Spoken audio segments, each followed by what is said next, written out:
예, 두 번째 시간으로는 사회적 특성에 대해서 배우겠는데요. 21페이지 보면 사회적 특성. 인간은 사회적 동물이다. 그렇기 때문에 노인이 되면 사회적 직군에 따라서 사회적 특성을 갖게 됩니다. 마찬가지로 여기 유아기 때는 유아기 때로의 특징을 갖게 되고 노년일 때는 노년일 때의 특징을 갖게 됩니다. 그래서 자기의 이 사회적 특성을 이해하게 되는데 사회적 특성은 어떻게 되느냐? 노인은 경쟁사회에서 노동력의 노화와 생산성의 감소 등을 겪으면서 젊은 세대와 경쟁에서 뒤처지게 되고 상실감과 고립감을 느끼게 된다. 이렇대요. 맞는 것 같아요? 네. 노인이 되면 옛날에는 컴퓨터가 비싸서 노인 시대에는 쓸지도 몰랐는데 지금은 너무 간단해서 손 안에 와 있어요. 컴퓨터가. 그러니 어르신들이 헤매죠. 근데 역할이 상실된대요. 어르신들이 되면. 사회적 역할에 변화가 생기는데 그게 뭐냐면 은퇴. 직장에서 삶의 터전에서 이제 그만하시죠. 이렇게 된대요.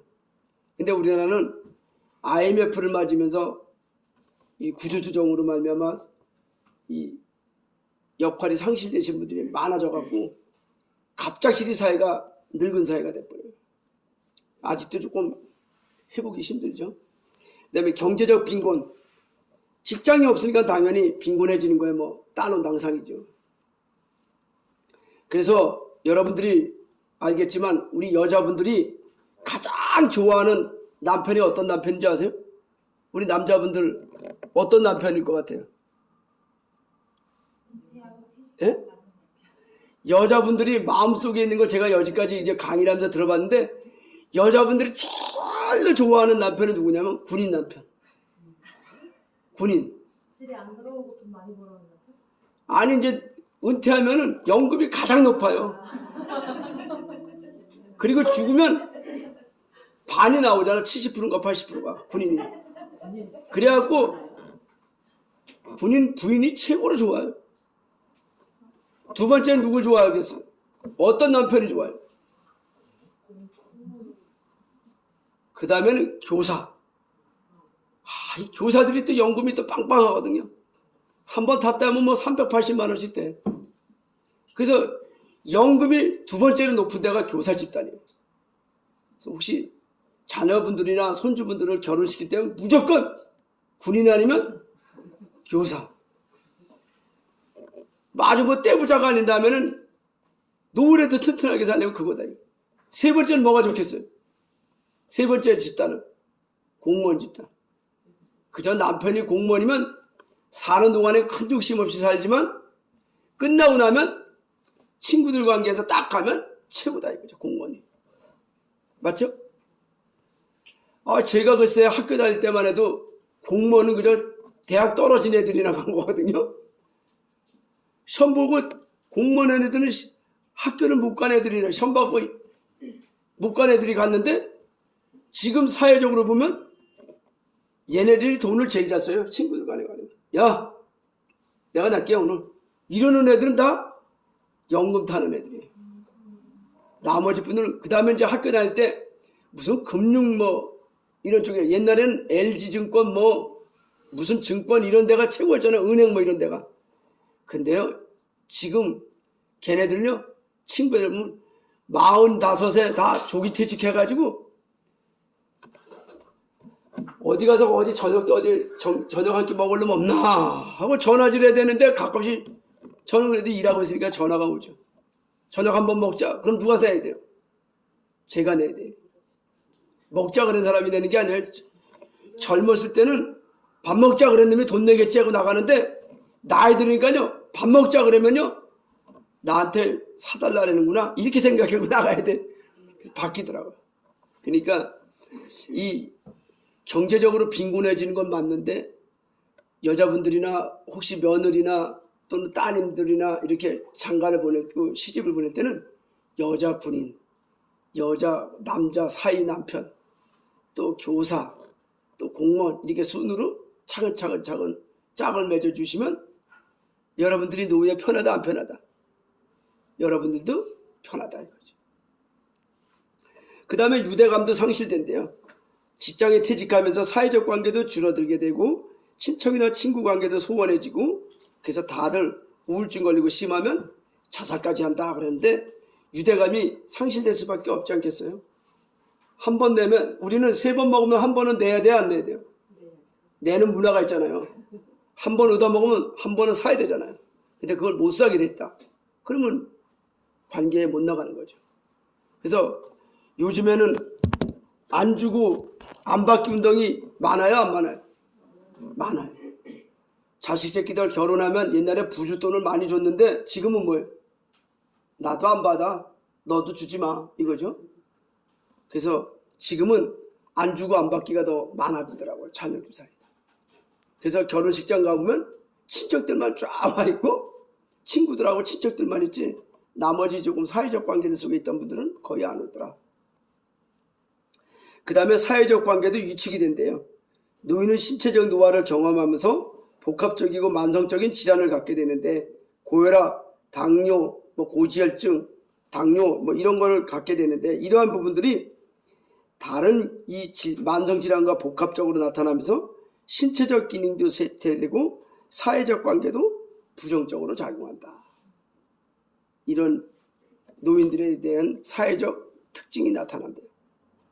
그 다음에 4번째로는 이거는 재작년까지 책이 없던 작년부터 올해 새로 들어온 개념인데요. 생애 주기와 특성이 있어요. 생애 주기와 특성은 이런 얘기예요. 유아기의 특징, 아동기의 특징, 청소년기의 특징, 장년기의 특징, 노년기의 특징 이렇게 인데 요때마다 요 고비마다 요 고비를 잘 넘겨야 되는데 어떻게 잘 넘기냐? 요때마다 절망이 있고 통합이 있대요. 부정이 있고 긍정이 있대요. 그래서 요 시기마다 중요한 시기가 결정이 되는데 요때마다 절망적인 생각을 넣어주면 안 된다. 부정적인 시각을 갖게 하면 안 된다. 그래서 옛날에 여러분들이 이해할지 모르겠지만 케네디 대통령 이후에 러시아에 대한 그 적개심을 미국 사람들이 갖게끔 하려고요. 그 CIA에서 5년 주기로 간첩 사건을 일으켰대잖아요. 러시아를 반대하게끔 하려고. 근데 지금은 중공을 상대로 하고 있죠. 그래서 5년 주기로 55세 돼서 한 방 빡 터뜨리고 잊어먹지 않게 60세에 빡 터뜨리고 그래서 5년 주기로 차근차근 되면 부정적인 인식을 증가시키게 된대요. 그래서 정치에도 이런 요 시기마다 있는 절망과 통합에서 절망적인 부분들을 활용했던 적도 있었다 이거죠. 근데 여러분들이 보시면 근데 우리 어르신들도 노년기에 되면 즉 만 65세에서 70세가 되면 이런 통합과 절망의 시기에 들어가는데 이 노년기 시장에 들어가는데 이 노년기 시기에 절망으로 여러분들이 대화를 할 것인가 아니면 긍정적인 통합으로 대화를 할 것인가 여러분들이 잘 생각하셔야 됩니다. 왜냐하면 제가 아시는 목욕팀이 한번 지금은 그 센터가 해체돼서 없어졌는데 그 목욕팀이 목욕을 가가지고요. 춘천시청에 과장으로 있던 분인데 풍이 와가지고 이제 목욕을 하기 시작했는데 목욕을 해가지고 어느 날 어르신이 옛날에 아주 잘 나가던 거 빵빵했죠? 이렇게 얘기를 했다는 거예요. 춘천시 과장이면은 옛날 같으면 그래도 춘천에는 알아주는 이게 좀 이 파워가 되나 봐요. 근데 그분이 그런 생각을 하게 된 거예요. 그랬더니 혼자서 목욕을 다 하고 그 말을 듣고 곱씹다가 죄송하지만 그분이 9년이나 10년 전에 10년 됐구나. 10년 전에 돌아가셨는데 어디 가서 돌아가셨는지 아세요? 택시 타고 소양강 처녀동상 있죠? 소양강 처녀동상이 어디 있었죠? 처음에 어디 있었어요? 몰라요? 여기 왜 저 소양강 배 터 있잖아요. 서면에서 소양강 처녀가 배 타고 뗏목 배 밀고 와서 야채 싣고 밀고 와서 번개시장에다 여기 팔잖아요. 거기 오면 배터가 있잖아요. 거기 있게 가서 신발 벗어놓고 처녀동상 앞에 가서 죽었잖아요. 그리고 돌아가신 지 3일 만에 찾았어요. 깨버려. 여기 밑에 아주 흙탕물이잖아요. 그게 쌓여가지고 있는 거를 찾아가셔갖고 그래서 돌아가셨어요. 그래서 가능하면 어르신들 만나면 절망적인 얘기는 일체 하지 말아라. 어르신 만났을 때. 내 부모라 할지라도 내 친구 어머니라 할지라도 부정적인 얘기는 65세가 넘어가면 일체 하지 말으시라 이 말이에요. 그래서 말 조심을 해야 된다 이 말이죠. 그런데 그럼 어떻게 얘기하냐? 통합적으로 얘기해요. 긍정적으로. 그래서 자기 자신의 신체적인 노화 과정 속에서 나오는 심리적, 사회적, 또 생애주기별 이 특징들이 통합돼서 긍정적으로 아름답게 돌아가실 수 있게끔 여러분들이 대화를 해주셔야 된다 하기 때문에 생애주기별 특징을 배웁니다. 그래서 생애주기는 개인의 출생에서 사망까지의 전 과정을 이야기하는데 이때마다 정체성의 위기를 갖게 되는데 정체성의 위기는 절망을 갖게 되고 부정적으로 또 긍정적일 땐 통합을 갖게 나서 한 단계 더 업그레이드된 자아 발전의 모습을 갖게 됩니다. 몸이 아프더라도 자아 발전, 자아 상승의 욕구를 가져야지 절망하고 부정적으로 하며 또 좌절하는 이런 상태를 갖게끔 해주시면 안 된다. 여러분들한테 이 얘기를 가르쳐 드립니다. 여러분들 혹시 OECD 국가 중에서 가장 자살률이 높은 나라가 어느 나라죠?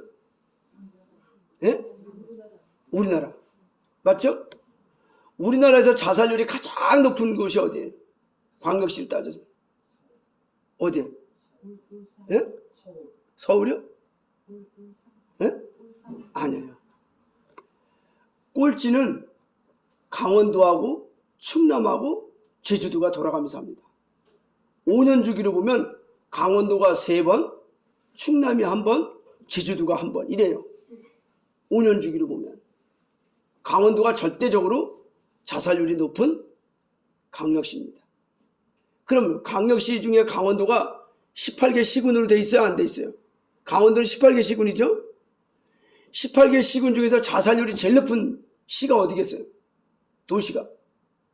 강원도 18개 시군 중에서. 어디요? 어디요? 홍천? 정선이요? 강원랜드 때문에 그런 거 아니에요? 예? 강원랜드. 강원랜드 때문에 정선이에요? 제일 높은 데가 죄송하지만 춘천입니다. 네. 춘천. 도농통합. 도농통합도시. 동암. 그리고 어느 정도 높으냐면 그러니까 이 춘천이요? 3년, 5년 주기로 따지면 전 세계에서 자살률이 높은 도시 매년 3위를 3년 내내 1위 한다는 거예요. 그러니까 여러분들이 현장에 나가시면 어떻게 해야 되겠어요? 노인을 만나면 또 생애 주기별로 아동기나 요 주기별로 만나는 요때마다 만나는 사람들을 만나면 자살에 대한 예방 교육을 여러분들이 꼭 상담을 해주셔야 돼요. 긍정적으로 절망하지 않고 부정적으로 이렇게 낙담하지 않게 대화를 해야지. 그래서 우리 춘천시만큼은 저희 교육원을 나온 사람들에게 부탁하는 거는 한번 꼭 제가 이 대목에서 이 얘기를 하는데 절대 다른 사람과 이야기할 때 부정적이거나 절망적이거나 또는 좌절하거나 이런 식으로 대화를 일치하지 말라. 그럼 뭐라고 얘기해야 돼요? 아무리 힘들고 어려운 사람 만나도 잘 될 겁니다. 그죠? 춘천은 긍정적인 대화로 시작하고 끝을 맺는 게 제일 중요하다. 특히 요양보호사 선생님들. 그 다음에 이게 이제 왜 그런가 하고 제가 이제 사회복지 쪽으로 조금 더 공부를 해보고 이제 해보니까 춘천이 도농통합도시로서요 희한한 관계가 돼 있는 거예요. 이게 이런 그 관계가 설정되어 있다는 거예요. 춘천은 반봉건적 사회관계를 갖고 있대요. 반봉건적 사회관계. 그 다음에 춘천은 또 자본주의적 관계를 갖고 있대요. 자본주의적 관계도 있대요. 또 춘천은 분단적 사고를 갖고 있대요. 춘천 사람들은 이 북한에 대해서 침범이 딱 전쟁이 난다 그러면 춘천이 제일 먼저 다칠 거라는 걸 항상 갖고 있다는 거예요. 언제 확 죽을지 몰라 하는, 언제 확 이런 생각을 갖고 있대요. 그 다음에 빈부의 격차가 커요. 크대요. 빈부의 격차가. 춘천이. 있는 사람은 감당 못할 정도로 많고, 혹시 여러분들 중에 인성병원 원장님 아시죠? 네. 인성병원 원장님이 어느 정도 부자인지 아시나요? 소문만 들었어요. 아, 저도 소문만 들었는데 듣다가 직접 만났잖아요. 도대체 어디가 얼마큼 있어요? 자네가 아는 데가 어디야? 그러더라고요. 그래서 원장님 댁하고, 그랬더니 이분이 갖고 있는 집이 저기 삼천동 있잖아요. 거기 이게 둘레길 있는데 거기 멋있게 지은 집 독채 하나 있잖아요. 15,000평짜리. 요양병원 만들려다가 반대 때문에 못 만들어요. 거기. 그 다음에 여기 법원 앞에 보면은 지금 다 새로 지려고 하는 엄청난 건물 하나 있잖아요. 네모된 걸로 된 거. 그 다음에 인성병원 있죠. 그 옆에 것도 있죠. 차근차근해서. 그 다음에 땅이, 저 혹시 컨벤션 센터 아시나요? 컨벤션 센터 뒤에 보면 저쪽 동면하고 이어지는 산 하나 있잖아요. 그 산에 반이 그물거려요. 저는 또 어떤 분을 만났는데 산만 20만 평을 갖고 있는 거예요. 산만. 그래서 난 그게 다예요. 그랬더니 아니 저쪽에도 10만 평이 있어. 이러는 거예요. 춘천의 부자들은 제가 감히 상상도 못할 정도로 그렇다는 거예요. 그래서 춘천이 이런 관계들 때문에, 이런 사회적 관계들을 갖고 있어서 이 격차를, 차이별을 많이 느낀대요. 그래서 자살률이 높다고 하니까 여러분들은 그럼에도 불구하고 우리는 이런 것들을 다 떠나서 어떻게 된다? 긍정적인 사고를 갖게끔 여러분들 현장에 가시면 해주셔야 된다. 그래야 자살률이 떨어지고, 그래야 노년기의 특성인 절망으로 가지 않는다. 그 얘기를 해드리는 겁니다. 그 다음에 이렇게 이제 노인들의 특성을 다 살펴보면, 노인들이 가족과의 관계들 속에서 어떤 변화를 갖는가 하는 거 보면요. 아까도 이야기 드렸지만 노인 가구 형태의 변화 보면 2020년 기준으로 노인 부부가 34.7, 1인 가구가 34.9, 그 다음에 같이 사는 사람들이 나머지. 그러니까 노인끼리 사는 게 제일 많다는 거예요. 노인 혼자 살거나. 그럼 이런 관계들 속에서 가족 관계는 어떻게 되느냐? 부부 관계는요, 동반자적 관계가 된답니다. 동반자적 관계. 에휴, 애새끼들 키워봐야 다 소용도 없어. 그래서 남는 건 당신하고 나하고 그때 읽어준 게 최고야. 이런 동반자적 관계가 된다는 거예요. 맞아요? 나이 들으니까 남편이 최고예요? 예? 그 남편 중에 군인 남편이 최고지 뭐. 그 다음에 역할에도 변화가 돼서 동반자적 관계로 바뀐대요. 옛날엔 남편이 벌어다 주는 걸로 바뀌었지만 남편이 돈이 없기 때문에 이제는 같이 먹고 사는 동반자적 관계가 된다 이거죠. 그 다음에 성적인 적응도 성호르몬이 여자분이 더 많이 나오고 남자분은 적게 나와서 성호르몬도 바뀌어서, 그래서 도망가는 남자들이 많이 생겼는데 그러지 말고 사이좋게 잘 지내랍니다. 어르신들 간에도 사이좋게 잘 지내게끔 여러분들이 유지해 주셔야 된다. 그래서 아까도 제가 홍천에 그분 얘기 드렸지만, 대곡리에 계신 분 그분 얘기도 드렸지만, 그래서 두 분이 갈 때도, 우리가 이제 요양보호사로 제가 갈 때는 두 분이 방에 있나 안 있나를 꼭 확인하고 가죠. 그분은 하루 8시간 중에 4시간은 그 할머니를 꼭 끌어안고 있어요. 대단한 애정이더라고요. 근데 또 어떤 분은 시동에 계신 분인데 요양보호사를 보내라 해서 보냈더니 할아버지가 똑같은 질병이에요. 알츠하이머병인데 요양보호사가 이랬는데 할아버지가 또 이게 성생활이 안 되니까 가는 요양보호사마다 뒤에서 끌어안아갖고 안 되겠다 싶어갖고 혼자 살고 있는, 사실 수 있는 요양보호사 선생님을 보냈더니 그 할머니 돌아가시고 나중에 그 요양보호사랑 결혼해서 지금 살아요. 그렇게 성적으로도 채워줘야 된다 하는 걸 얘기해요. 그래서 잘 적응할 수 있게끔 얘기를 해주셨대요. 세 번째로는 배우자 사별에 대한 적응인데 배우자 상실은 가장 큰 적용하기 어려운 사건이다. 배우자나 친구와 사별하는 경우 막연히 느끼던 죽음이 현실화되고 심한 허무감, 절망감, 고독감을 느낀다. 배우자가 죽으면 이런 세 가지 절망감이 온대요. 허무감, 절망감, 고독감. 그래서 어느 할머니를 보니까 할아버지가 돌아가셨는데 주야간 보센터 나오시면서 아침마다 할아버지가 주무시던 방에다 대고 인사를 하시더라. 다녀올게요 여보 이러고 다녀오더라. 그렇게 3년을 하시다가 할아버지를 만났어요. 3년 만에. 딴 할아버지를 만났는데 딴 할아버지 만나니까 바로 스톱하시던데. 근데 여러분들이 이걸 보시면서 배우자 사별에 대해서 여러분들이 돌아가시면 이게 남자분들은 할머니가 먼저 돌아가시면 따라 돌아가시는 확률이 거의 반이 넘는다. 왜냐? 혼자서 생활하던 상실감을 오래 못 갔던데요. 근데 여자분들은 할머니들은 할아버지가 돌아가셔도 한 몇 년 동안은 상실감을 갖고 있지만 그래도 기분 좋게 사셔요. 해방됐다는 마음으로. 그런 분들이 많으신데 할머니와 할아버지의 관계를 여러분들이 기억을 하시면서 안정감의 관계, 동반자의 관계, 또 상호 애정의 관계 이런 것들을 잘 설명해 주시면서 여러분들이 현장 갔을 때 어르신들의 긍정적인 바탕이 되도록 해주셨으면 좋겠습니다. 그 다음에 부모와 자녀와의 관계는 아까도 이야기했듯이 멀리 떠나가는 빈둥지중구군을 앓게 된다. 그 다음에 가까이 나는 그렇게 멀게 살지는 않아. 그래갖고 가까이 살면 수정왕대 가족.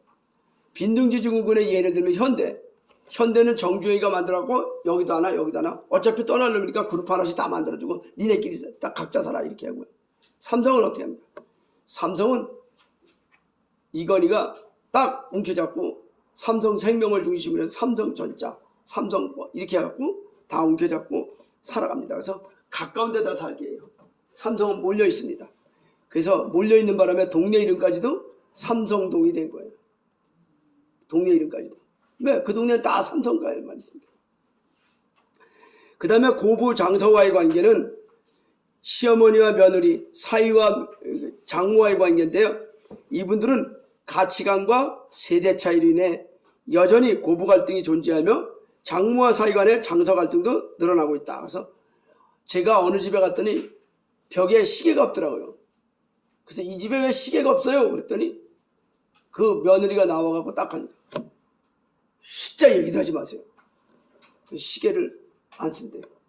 그런 집도 있더라고요. 그래서 고부와 장사와의 관계는 가치관과 세대 차이를 갖게 된다. 그래서 요거를 잘 해석하게끔 여러분들이 대화를 해주셔야 된다. 조부모와 손자녀의 관계. 조부모와 손자녀의 관계는 활기와 탄력을 제공하며 손자녀의 긍정적인 자아 형성에 기여할 수 있는 관계가 된다. 그래서 여러분들 중에 혹시 연세가 있으신 분들은 요양보호사 해가지고 돈을 벌으시면 손주하고 놀아주세요. 하루에 2시간만 6개월 이상 놀아주면 치매 걸릴 확률이 95%가 낮아진다고 합니다. 그러니까 손주들이 얼마만큼 그렇게 긍정적인 자아 형성해주고 활기와 탄력을 주는지 여러분들은 체험해 보시기 바랍니다. 내가 번 돈 가지고 하루에 2시간씩 6개월만 놀아주면 돈 주면서 놀아주면 내가 치매에 안 걸리고 세대 차이도 극복하고 손주와 가족의 통합도 증가됩니다. 그 다음에 형제자매의 관계. 형제자매의 관계는 안정감의 관계. 형이 죽기 전에는 나는 괜찮아. 동생이 죽으면 쇼크받고 형이 죽으면 다음 내 차례야. 그래서 형제 간에는 안정감을 준다.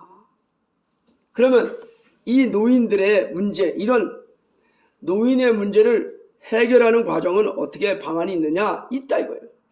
해결하는 방안은 이렇답니다.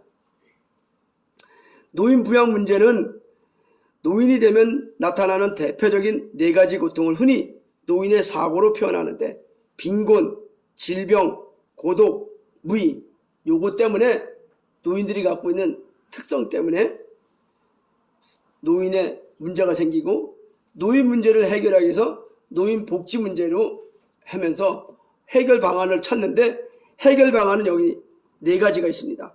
첫 번째는 사회와 가족의 협력. 노인을 부양하기 위해서 공적, 사적 부양이 모두 필요하다. 그래서 공적으로는 노인장기요양보험이 생기고요. 사적으로는 노인 실버보험들이 많이 생기죠.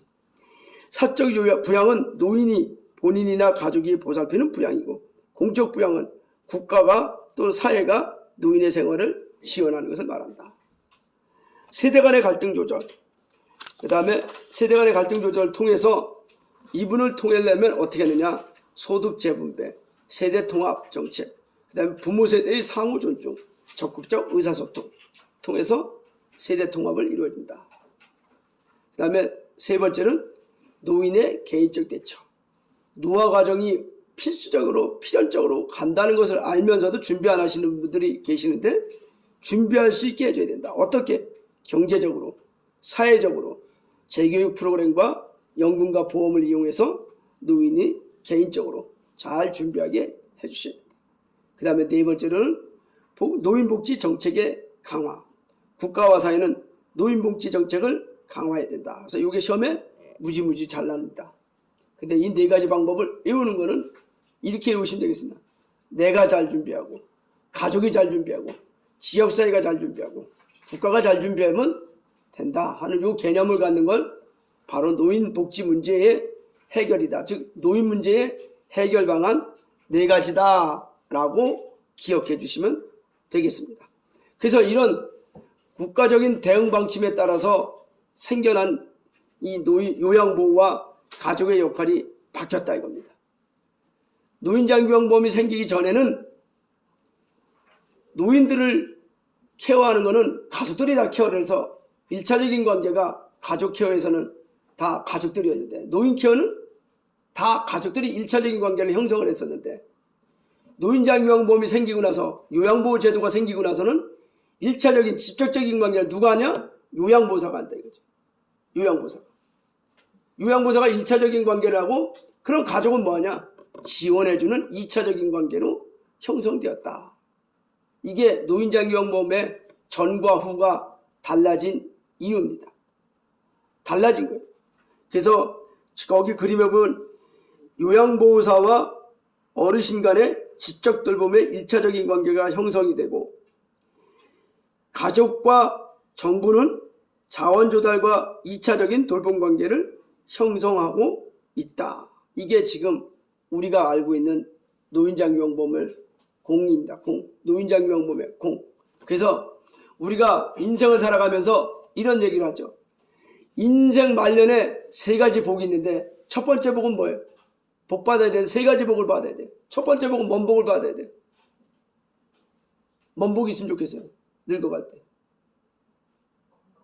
건강이요? 네, 건강복이라고 쳐요.